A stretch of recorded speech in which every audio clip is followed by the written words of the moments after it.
अभी तो मार खा जाऊं साले। 1 2 3 4 5 छेना धर के नाच।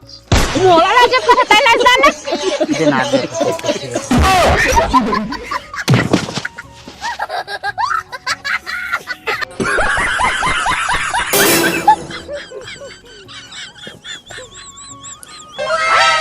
अरे वाह घूस उठा को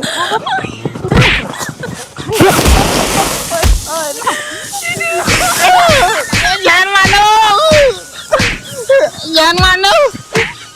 अब नहीं परपोज करो तो ता पर तो नहीं कर। प्रपोज मत कर बे होगा। अब नहीं कर परपोज तो ता पर इकरे अपनी को प्यार मोहब्बत या कर नहीं पड़ना चाहिए।